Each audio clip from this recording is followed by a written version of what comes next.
ogun ti dé ọmọ Yorùbá, ogun ti dé, ogun ti dé. Tí n bá sọ fún yín pé ogun ti dé kẹ́ mọ̀ pé confirm. Mo sọ fún yín nígbà kan, mo ní àwọn àgbààgbà Fúlàní wọ́n ṣe meeting kan. Nígbà tó ṣe meeting yẹn, àwọn àgbààgbà wọn pàṣẹ, wọ́n ní kí àwọn ọmọ wọn kó pínra wọn káàkiri sí gbogbo ilẹ̀ Yorùbá, kó lọ máa dín population ilẹ̀ Yorùbá kù díẹ̀. Bí mo ṣe ń bá yín sọ̀rọ̀ yìí, ilẹ̀ Yorùbá wà under attack. Kódà mo máa pín àwọn evidences kọ̀ọ̀kan fún yín. Ṣé pé mo sọ pé evidences tí ò ń ṣe evidence ẹyọ kan, tí ò ń ṣe méjì, tí ò ń ṣe mẹ́ta. Bí mo ṣe ń bá yín sọ̀rọ̀ yìí, ẹ má jẹ́ kó fẹ́ kan tọ́lá kí wọ́n kó má fi ẹ̀kọ́ fi tọ́ná fún wa mọ́ ilẹ̀ Yorùbá. Ogun tí ń ja ilẹ̀ Yorùbá báyìí. Mo sọ fún wa gbà yẹn, mo lóríṣiríṣi ogun ló wà. Kò ń ṣe ogun gbogbogbò wà, ogun abẹ́lé wà, ogun àgbáyé wà. Ogun àgbáyé òun ni world war. Ogun gbogbogbò lógun tí wọ́n ń jà ní àárín ìlú. Bí kí kọ́ńtírì kan kó máa jà nínú ẹ̀ kí ṣáná kí ló máa ń pè. Tẹ́mi kọjú sóhun tó tásà ń bára wa, ogun abẹ́lé nì tó ń ṣẹlẹ̀ yìí. Ẹ rí pé àwọn Fúlàní gbé ìgbésẹ̀. Ọ̀rọ̀ tí mò ń sọ Èkó ṣeré o, mo fi Ọlọ́run bẹ̀ yín. Mo dẹ̀ máa fún yín ní àwọn solution kan láàárọ̀ èyí tó kúrò ní program. Mo fi Ọlọ́run Elédùmarè bí bẹ̀ gbogbo ẹ̀yin tẹ́ bá ń wo show yìí. Ẹ máa share ẹ̀, ẹ pín, ẹ jẹ́ kó délé kó dóko, torí pé enough is enough. Enough is enough. A ò ní dákẹ́ mọ́, a ò ní káwọ́ gbéra ká máa wò mọ́. Mo dẹ̀ tún fàsìkò ìdúpẹ́ lọ́wọ́ gbogbo ẹ̀yin tẹ́ pè mí, tẹ́ chẹ́ẹ̀kì bí mo ṣe wà lórí program tí mo ṣe lánàá. Ẹ ṣé mo dúpẹ́. Ẹ bá mi pín show yìí, ẹ jẹ́ kó lọ viral. Bí mo ṣe ń bá yín sọ̀rọ̀ yìí, wọ́n àtàkì gbogbo ilẹ̀ Yorùbá lọ́wọ́lọ́wọ́. Ìwọ̀nba pé mo busy àti nǹkan tó ṣẹlẹ̀ sí mi níjẹrin, ṣe mọ̀ gẹ́gẹ́ bí ọmọkùnrin, mo ní láti lọ káàkiri ló fà á tí mi ṣe jáde. Ẹ wo ohun tó ṣẹlẹ̀ ní Ọ̀yọ́ state. Ẹ wá dúró àwọn èèyàn tí wọ́n pa lọ bí ilẹ̀ bí ẹni, tí wọ́n pa àwọn èèyàn léra wọn. Àwọn àgbààgbà Fúlàní, àwọn ni wọ́n ṣiṣẹ́ yìí. Confirm mo sọ fún yín. Mo máa ń sọ fún yín wípé tí àwọn information kan bá dé, mo máa ń wà nínú àwọn tó máa mú, mo máa ń wà nínú 1 to 3 tó máa kọ́kọ́ tẹ̀ lọ́wọ́. Tí ó bá ṣe 1, á jẹ́ 2 àbí at what 3. Wọ́n ti pàṣẹ kí àwọn ọmọ wọn kó máa pa wá nílẹ̀ Yorùbá, kó máa pa wá díẹ̀díẹ̀. And these are the people tí Dúpẹ́ Onítìrì ṣiṣẹ́ fún. Àwọn ṣẹ́ẹ̀tì àwọn Tanko Muhammed, àwọn ṣẹ́ẹ̀tì àwọn Babangida, gbogbo àwọn tí wọ́n jọ wáyé, mi ìfẹ́ dárúkọ anybody. Tí ìlú ìbá jẹ́ ìlú gidi, àwọn kan wà tó jẹ́ pé àwọn ni àgbà Boko Haram tí gbogbo èèyàn mọ̀. Àwọn kan wà tó jẹ́ pé àwọn ni àgbà Fulani X-Men tó ní kó lọ máa pa àwọn èèyàn. And almost all the government officials know them. But ta ni wọ́n bíire kó wojú wọn? Kò sẹ́ni tí wọ́n bíire kó wojú wọn. Àwọn ni wọ́n ń ja ìlú ìrú tí wọ́n mì àlàáfíà ìlú yìí. A lè lajú wa sílẹ̀. Ẹ wá dúró ọmọ Yorùbá tí wọ́n pa ní Ọ̀yọ́ state. Newspaper kọ́kọ́ ò gbé o. Newspaper kọ́kọ́ ò gbé. Ẹ wá dúró ọmọ Yorùbá tí wọ́n pa ní Ọ̀yọ́ state. Nobody is saying anything about it. Torí kó jẹ́ ilẹ̀ Yorùbá. Kò dẹ̀ ṣe pé wíyá àwọn ọmọ àwọn tó ṣiṣẹ́ yẹn, àwọn everybody ló mọ̀ pé àwọn Fúlàní ló ṣiṣẹ́ yìí. Ọ̀dẹ̀ fi bò. Ọ̀dẹ̀ ọ̀pá mọ́ àwọn òkú tí wọ́n ní wọ́n rí is more than 50. More than that. Tí wọ́n rí tó pa káàkiri sínú igbó. All in the name of wọ́n fẹ́ gba ilẹ̀ wa. Gbogbo èèyàn ló dẹ̀ mọ̀ wípé àwọn Fúlàní wọn nífẹ̀ẹ́ àwa ọmọ Yorùbá. Ṣùgbọ́n àwa ọmọ Yorùbá torí ìjẹkújẹ, torí àjẹfẹnunulẹ̀, torí wọ̀nbílíkà tó ń ṣe àwa ọmọ Yorùbá, àtorí ẹ̀ aṣọra wa di ẹlẹ́dẹ̀ fáwọn Fúlàní kó máa pa wá bó bá ṣe wù wá. Àwọn àgbààgbà wa náà, nobody is saying anything. Ẹni tí mo rò kó jẹ́ kó máa pariwo jù this time around ni bàbá wa Fáṣọ̀rántí. táwọn Fúlàní dẹ́ẹ̀mí ọmọ wọn légbodò. Still yet this man kept quiet. Ibi tẹ́tí máa mọ̀ nìyẹn wípé àwọn Fúlàní kàbáyì àwọn náà ń pàṣẹ Nàìjíríà. Tí a ò bá ti kúrò ní abẹ́ ìlú burúkú yìí, mo máa sọ àṣírí kan fún yín láàárọ̀ yìí. Tó bá mú yín ẹ̀wọ̀n àwọn oníṣẹ́ kú yín, ṣọ̀gbọ́n pa bàtà pa jọwọ́jọwọ́ etí ẹ̀, ìjọ kọlẹ̀ dá máa kú. Ẹni tásìkò ò bá dé ìtìtò ẹnìkan ò lè pa. Ẹni tí Ọlọ́run ò bá fi ẹ̀mí ẹ̀ lé yín lọ́wọ́ ẹ̀ lérí kọ̀ọ̀kan ṣe fún. Ìjọ tí bàbá wa ṣe Sunday Igboho ti ṣẹlẹ̀ tí wọ́n dẹ̀ lọ, ìjọ yẹn ni mo ti mọ̀ wípé ẹni tó náà bá jọ̀wọ́ pé kọ́ pa ló kọ́ pé ó dá ẹ pa, òun nìkan ni èèyàn lè pa. Ẹni tó lọ́rùn bá sọ pé kú ẹ̀ tó kò sí ohun tí ẹ lè ṣe fún. I want you guys to get that into your skull. Mo fẹ́ jẹ́ kẹ́ mọ̀ yẹn. Ṣé rí wọ́n ti fi ìbẹ̀rù wọ́n ti fi ṣe nǹkan fún wa nílẹ̀ Yorùbá. Àwọn ọmọ Yorùbá a ti wá ń bẹ̀rù débi wípé tí èèyàn bá ń dó ìyá wa tó ń dó bàbá wa a nílé fọwọ́ kàn. A máa sọ pé tí bá fọwọ́ kàn ọlọ́pàá ẹ wá nínú constitution Nàìjíríà. We have the right to defend ourselves. A ò lẹ́tọ̀ọ́ láti lọ attack anybody, ṣùgbọ́n a lẹ́tọ̀ọ́ láti defend ara wa under the constitution of Nigeria. Ẹ̀yin tẹ́ bá jẹ́ lawyer, tẹ́ bá jẹ́ legal practitioner, tẹ́ bá wo show yìí, ẹ bá mi kọ section tàbí subsection tó bá wà nínú constitution 1999. Ó wà bẹ́ẹ̀ as bad as that constitution. Ó fi àyè self defense sílẹ̀. Ẹ jọ̀ọ́ ẹ̀yin tẹ́ bá jẹ́ legal practitioner tàbí ẹ̀yin tí ẹ bá jẹ́ elite tẹ́ mọ̀ bí tó wà nínú constitution, ẹ bá mi kọ́ èmi ti kàárí bọ̀ mi mọ̀ ọ̀fẹ́ mi mọ̀ bí tó wà bẹ́ẹ̀. So therefore anybody tó bá ti wá attack ìlú yín ẹ gbà sí fún wọn. Yes, a ò lè lajúlẹ̀ kọ́ pa wá tán náà.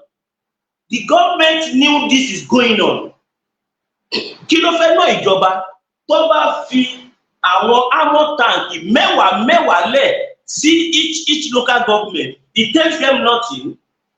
Gbogbo armor tank tí Nigerian army ní tó bá kó mẹ́wàá sínú ìlú kọ̀ọ̀kan àbí sí èmùbọ̀ kí wọ́n fi méjì sí local government kọ̀ọ̀kan, ó máa tó, ó máa ṣẹ́kù. It takes Nigerian government to do that. It takes nothing. It shows that àwọn kan wà tó jẹ́ wípé bó ṣe ń pa wá ibẹ̀ làwọn tí ń rí ayọ̀. Ó wá kù sí wa lọ́wọ́ láti jẹ́ kí wọ́n máa fi ikú wa ṣe ayọ̀ àbí ká gbára wa sílẹ̀. Àwa ò níbọn, àníkọ̀ọ̀kan, but nílẹ̀ Yorùbá a ní àwọn nǹkan tá a lè fi dáàbò bora wa. Ẹ má jẹ́ kẹ́nìkan máa pe àfilóyìnbó fún wa. Enough is enough. This nonsense has to stop. This nonsense, it has to stop. Ó ní láti dúró. It's becoming much. Ó ti pọ̀ jù. Téèyàn bá lé ewúrẹ́ tí ó lágbára kankan, téèyàn bá lé tó bá kọ ògiri, ó máa yíjú, ìwo tó lọ ń fún á fi tọ̀yàn. Ká má wá sọ pé àwa èèyàn, àwa ọmọ aládé, àwa ọmọ Ọọ̀ni ilẹ̀. Wọ́n kọ́kọ́ fi ọpọlọ, wọ́n fi ẹ̀sìn gba gbogbo nǹkan lọ́wọ́ wa, wọ́n wá bẹ̀rẹ̀ sí ní fìyà jẹ wá. Ẹ jẹ́ kí n sọ àṣírí kan fún yín. Ní 2011, gbogbo àwọn Fúlàní ní gbogbo àgbáyé wọ́n ṣe mítìn kan ní 2011. Nígbà tí wọ́n ṣe mítìn yẹn, wọ́n ní ẹ wò àwọn ò ní ìlú kọ̀ọ̀kan táwọn ti migrate, àwọn máa ń rìn káàkiri ni. Ìkọ́ni wọ́n ní ṣebí ilẹ̀ Haúsá ní àwọn kílèmù sí, wọ́n ní rárá o, Ọlọ́run ló gba ilẹ̀ Haúsá fáwọn, pé ẹ̀sìn Ọlọ́run ló gbà fáwọn. Náà àwọn náà ní láti gba ibì kan tó máa jẹ́ ìlú àwọn, tó máa jẹ́ origin àwọn. Nígbà tó fẹ́ ṣe mítìn yẹn, wọ́n invite gbogbo àwọn Fúlàní leaders across West Africa. Ní gbogbo Áfíríkà, wọ́n invite àwọn àgbààgbà Fúlàní. Nígbà tí àwọn àgbààgbà Fúlàní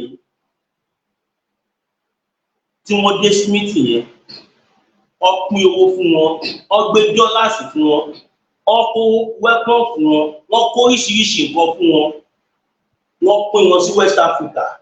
Ọ̀pọ̀lọpọ̀ West African country wọ́n ti lé àwọn Fúlàní dànù. Niger tó wà lẹ́lẹ́ bíbá wọn ò fẹ́ fojú rí Fúlàní.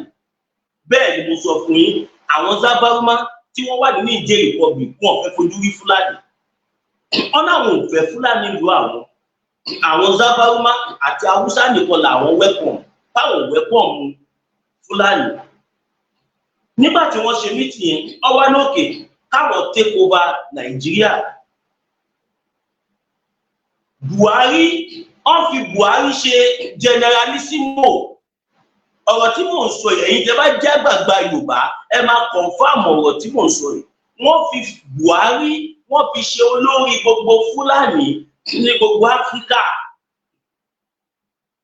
Buhari ló wá gbé agbára fún wọn. Agbára wo ni Fúlàní ni Buhari gbé fún wọn? Agbára tó gbé fún wọn ni wípé kí wọ́n bà ìlú kan jẹ́, kó fẹ́ rán wọn lẹ́wọ̀n, kò ní jẹ́ kó ṣẹ̀wọ̀n. Tó bá arrest wọn láàárọ̀, kó tó di ọ̀sán, wọ́n máa fi wọ́n sílẹ̀.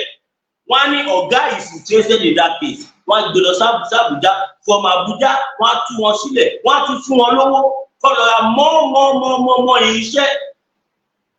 These people have weapon. Wọ́n ní irinṣẹ́ láti Nàìjíríà kọjá Mauritania. They have irinṣẹ́ ní almost gbogbo West African country. Benin Republic nílẹ̀ bíbá wọn bí yàrá ìyàwọ̀dà wọn lè tí àìrọ́bìsì yẹn bẹ̀rẹ̀. Wọn lè tí àyè ní Niger Republic. Àwọn Ghana nígbà tí wọ́n rí pé wèrè àwọn Fúlàní fẹ́ pọ̀ jù, wọ́n da àwọn ọlọ́pàá, kódà gan wọn ò dá sójà, àwọn ọlọ́pàá lásán ni wọ́n dá sínú igbó, wọ́n flush everybody wọn. What does it take Nigerian government to do the same? What does it take Nigerian government to do the same? It takes them nothing. Torí ẹ̀ àwa sọ fún bàbá wa Bọ́lá Ahmed Tinubu nígbà tí bàbá fẹ́ lọ sórí, a ní bàbá ó tẹ́ wa lọ́rùn kí ẹ wá jẹ president ilẹ̀ Yorùbá ju kí wọ́n kó ìgò tó ti fọ́ fún yín kọ́ ní kẹ́ máa tò. Nàìjíríà ti di ìgò tó fọ́. Tí wọ́n bá ní kéèyàn máa tò lẹ́yọ kọ̀ọ̀kan kò ṣeé tò. Ó dàbí kán fọ́ ẹyin nísìn kí wọ́n ń ṣẹ̀lẹ̀ ẹyin kó wá ní kẹ́ máa tò. Kò make sense, kò ṣeé ṣe. That is exactly what happened to Nigeria. Ẹ lọ sí bára, ẹ lọ gbọ́yè èèyàn tí wọ́n pa ní Màyà, ẹ lọ gbọ́yè èèyàn tí wọ́n pa ní Màyà, ẹ lọ gbọ́yè èèyàn tí wọ́n pa ní Lálàtẹ̀, ẹ lọ gbọ́yè èèyàn tí wọ́n pa ní Ìwà. Kò ń ṣe ṣeré-ṣeré, wọ́n pa wọ́n ní ìfọ́nà ìfọ́ṣù. I have all the pictures with me. Wọ́n pa débi pé wọ́n tún pa láboyún, ẹni tó lóyún sínú wọ́n pa. And these are the people tọ́mọ náà wọ́n practice Islam. Ìyẹn la fi sọ fún àwọn bàbá wa Alhaji Àfà ọmọ kéwú nílẹ̀ Yorùbá wípé Islam tó ti Ọlọ́run gbé fún yín òun kọ́ ní táwọn Fúlàní ṣe. Ẹni tó máa náà practice Islam tó máa lọ mọ́ṣáláṣí tó máa lọ ju bọ́ǹbù síbẹ̀.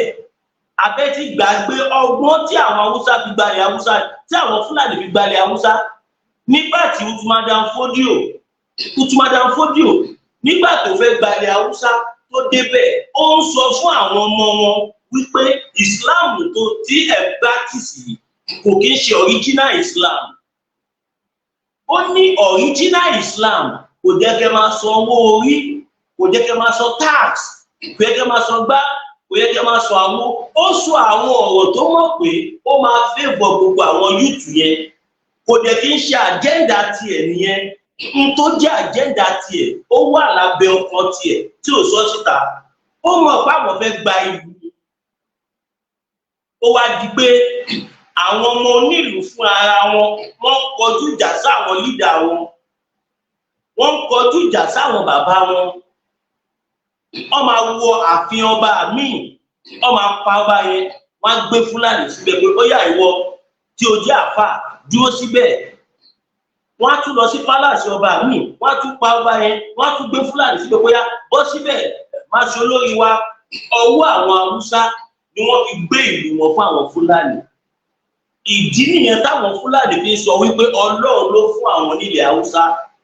So ilẹ̀ Yorùbá àti ilẹ̀ Ìgbò làwọn fẹ́ fi agídí gbà báyìí. Ẹ wọ́n bọ́ ṣe pa àwọn èèyàn bí ẹran. Ó di ẹ̀mélòó tẹ gbọ́ pé wọ́n pààyàn bẹ́ẹ̀ nílẹ̀ Ìgbò. Wọ́n ń dáko lọ́lẹ̀ Ìgbò ṣúá. Ẹ lọ bọ́ ṣe ń dáko ní ilẹ̀ Ìgbò. Ẹ rí pé ìgbà táwọn kọ́pìrì pé bí ó pa wá kíníkọ̀kíní kan ṣe wá, àwọn Ìgbò bá yín dá sí. Because àwọn tó jẹ́ leader Ìgbò wọ́n sowọ́ pọ̀ pẹ̀lú àwọn Biafra, pẹ̀lú àwọn local securities. Ọ̀rá machine fún wọn, ọ̀rá tó dá fún wọn. Àwọn local securities wọ́n dá wọn sínú igbó, wọ́n dá wọn sáàrin ìlú. Ó yá ẹ máa flush everybody wọn, ọ̀dẹ̀ ilé wọn lọ. Ẹ lọ sílẹ̀ Ìgbò sí, ó wà very very peaceful. Ebi ò yẹ pa wọ́n. Ẹ wo lẹ Yorùbá kò wà peaceful, ebi dẹ̀ fi everyday pa wá. Tí ó jẹ́ kó rí bẹ́ẹ̀, torí ẹ̀ lèmi ṣe sọ fún yín wípé a ní láti dira. Ọmọ Yorùbá níbi tí a bá dé yìí, tí ẹnìkan bá ń sọ fún ẹ pé Jésù ní kò sí Jésù, ní kò sí Allah, bọ̀ ọmọ ìyá mi gbàgbé. Tó bá gọra ẹ wá pa ẹ dànù. Mọye pásítọ̀ tí wọ́n ti pa, mọye àfá tí wọ́n ti pa, bóyá tó bá láyẹta, tó bá lókùú gbé, tó bá ní mẹ́ni bí àwọn ọba máa kú bẹ́ẹ̀. They die of ignorance. Now ó ní nọ́mbà nìkan tí mo máa ń pè lẹ́kọ̀ọ̀kan tí bá rántí bàbá Máyégún. Níbi tá a bá dé yìí, a máa ráwọn tó máa sọ pé máa bí òwe gbogbo náà bàbá yìí síta kìnìkan. Tí mi bá pè síta, tó bá padà pè mí tí mo fún wọn is the same thing. Ẹlòmídẹ̀ wà tó jẹ́ pé ó máa jẹ́ big personality, ó máa ní ìdíkì ní ẹ̀bọ̀ kò ní fẹ́ pè mí kí má bàa mọ̀ kó òun fẹ́ ṣe. So therefore ẹ jẹ́ kí n fi nọ́mbà bàbá Máyégún síta, màá pe nọ́mbà wọn nísìnyí. Ìwọ tí o bá rí nọ́mbà yẹn kọ, ẹ jẹ́ bá mi fi sí comment section, mo fẹ́ pè yẹn fáwọn tí wọ́n tún sì máa wù ìpè lẹ́yìn tá a bá ṣe tán. Now the nọ́mbà bàbá Máyégún, nọ́mbà Dr. Máyégún +234 8023 940939 +234 8023 940939. Fún ẹ̀yin tó wà Nàìjíríà tẹ́ bá fẹ́ pé wọ́n direct 080 2394 0939 080 2394 0939. Nọ́mbà bàbá Máyégún nìyẹn. Ẹ pé bàbá yẹn wọ́n gbóná bí àpárá, èmi ló sọ bẹ́ẹ̀. Bàbá yẹn gbóná bí àpárá. Mo tún máa gbìyànjú lẹ́nu ọjọ́ mẹ́ta sí ikú tó tiẹ̀ ṣẹlẹ̀ yìí. Ẹ wò ẹ jẹ́ ká gbàgbé pé tí ẹ mọ̀ pé síta ẹ fi yẹn sílẹ̀. Omi ti pọ̀ ju ọkà lọ báyìí.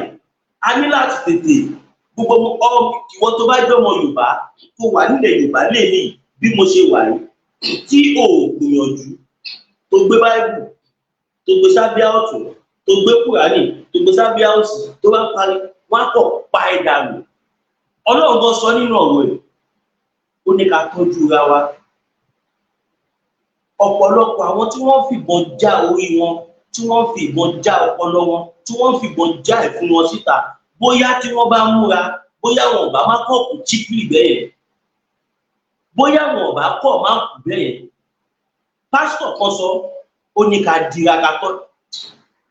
Tó bá dàbí irọ́, ẹ jẹ́ n play fídíò yẹn fún yín. Tí bá ti play fídíò pásítọ̀ ìtàn, ó tún ní kọ̀ọ̀kan náà tí mo fẹ́ sọ fún tó wà bẹ́ẹ̀ bẹ́ẹ̀ important kí má gbàgbé. Àwọn kan ní Jésù ò jagun. Some people say Jesus Christ did not fight. Matthew 26. Matthew chapter 26. Láti 51. From 51. Àwọn kan ní Jésù ò jagun. Some people say Jesus Christ did not fight. Matthew 26. Matthew chapter 26. Láti 51. from 51. nínú àwọn ọmọlẹ́yìn ẹ̀ kó nǹkan ogun sára. His disciples had ammunition for war. gbàrà tí wọ́n mú Jésù báyìí. Immediately Jesus Christ was caught, Pétérù fa idà yọ. Peter drew out his ó sword ṣá ẹnìkan létí and bẹ̀. cut somebody's ear. ẹ̀gbọ́n tí Jésù Do sọ. you hear what Jesus Christ said? kò ní kó sọ idà He ẹ̀ did nù. not tell him to ó throw away ní that ta sword. tẹ́ padà sínú akọ ẹ̀. He said, keep back that sword in the shirt.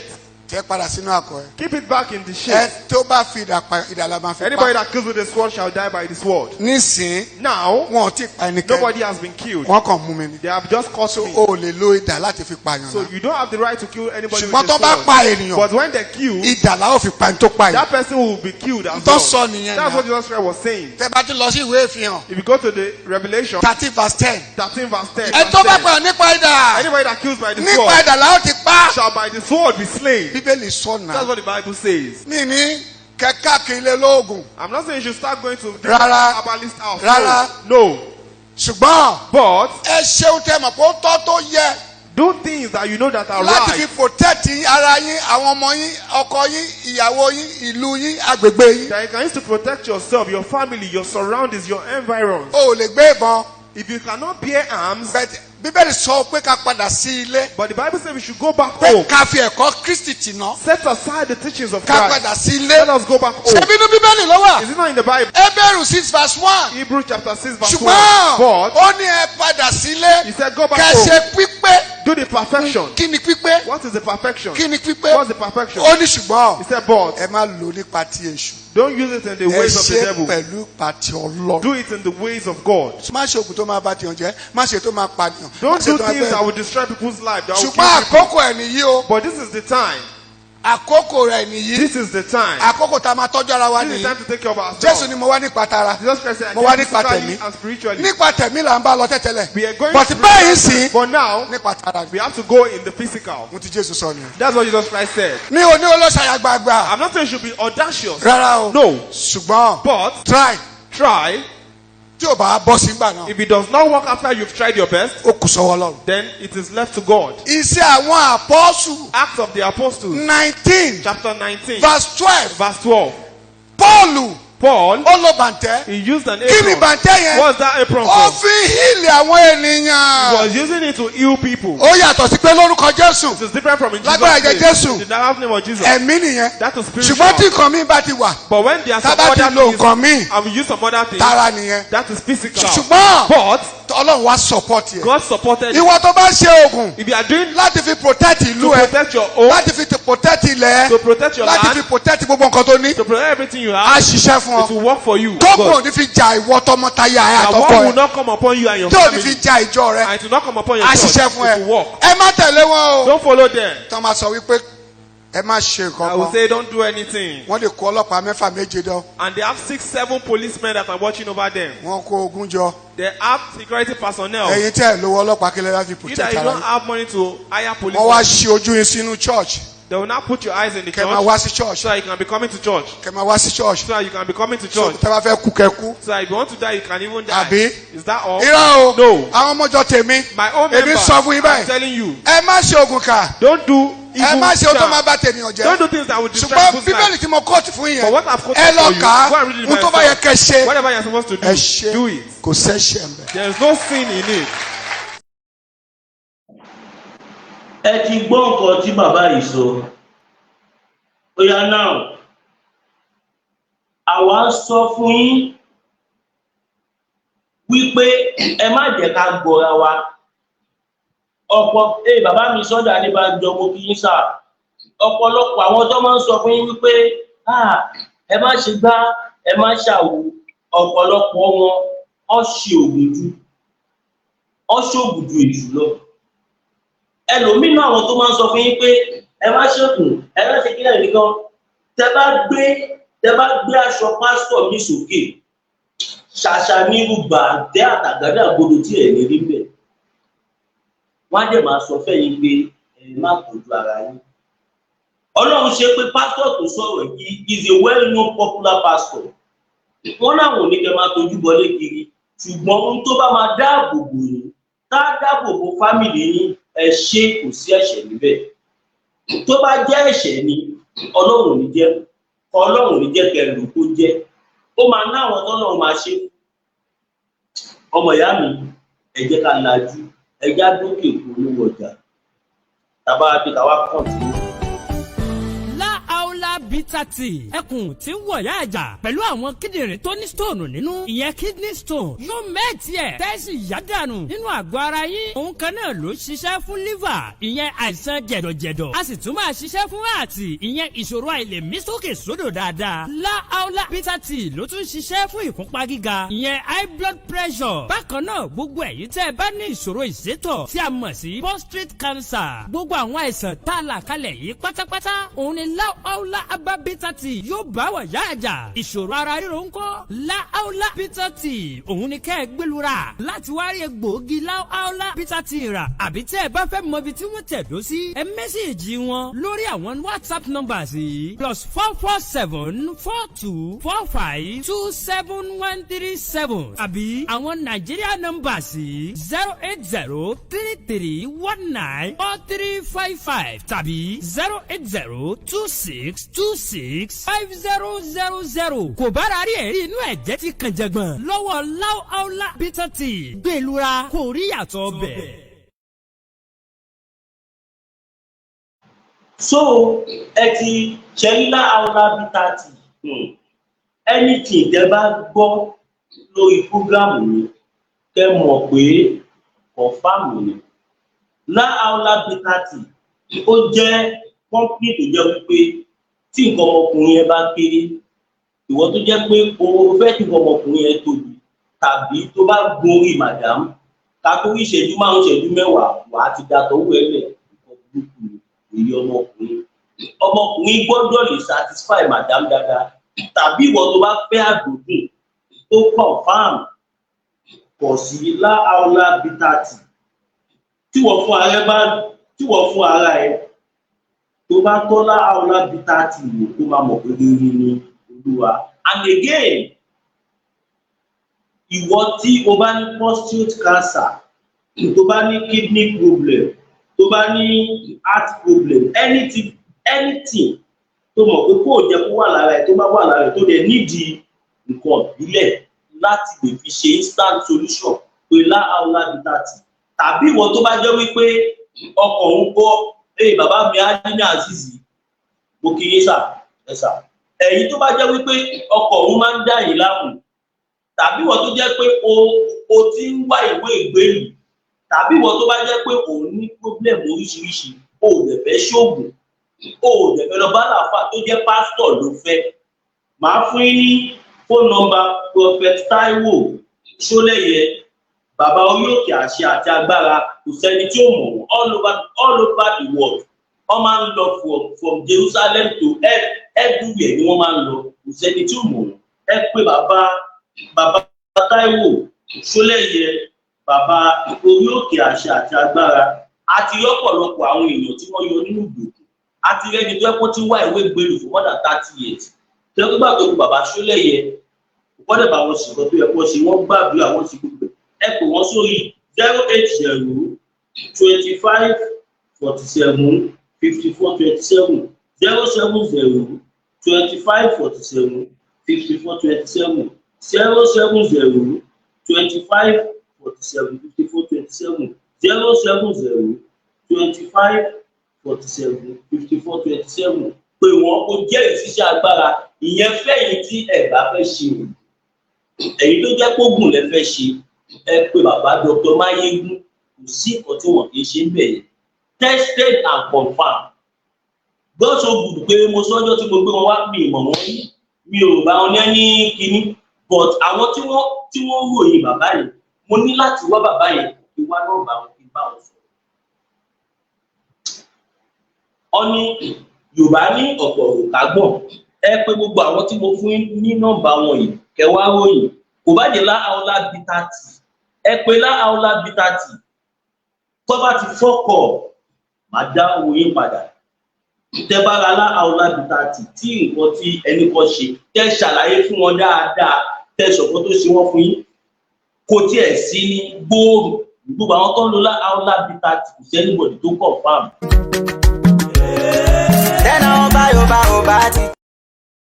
Ẹ má bínú òun ṣe kò sẹ́ni tó confirm kò sẹ́ni tó complain ni mo fẹ́ sọ kò kò tí sẹ́ni tó complain rí ọ máa ń pè mí tó máa ń confam tó máa ń dúpẹ́ lọ́wọ́ mi